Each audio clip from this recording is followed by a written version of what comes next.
that links in to another aspect for data centers working with local communities, which again through our R&D arm led us to a different thought trail. So heat reuse. So a data center, because servers run very hot, we have a significant amount of cooling infrastructure that takes the heat away.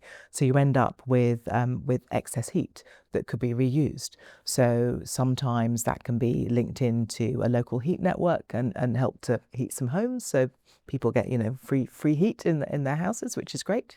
In other places, it could be used to link into a vertical farming setup.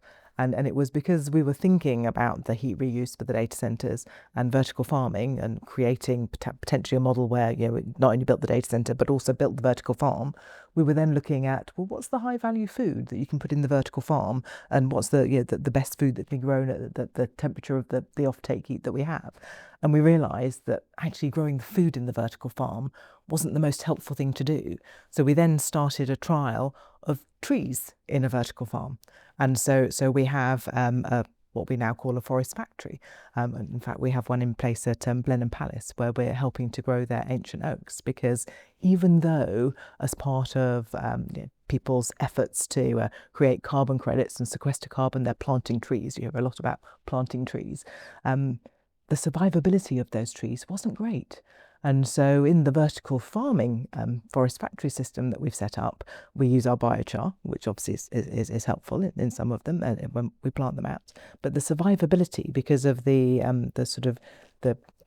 detail that you can put into the lighting, the amount of nutrients they get, the irrigation they get, and so on, you create a far more sturdy tree with a better root ball.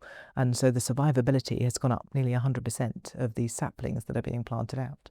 So all of these spin-offs just come from critical thinking by Pure's team and our R&D team, A Healthier Earth, in trying to solve problems.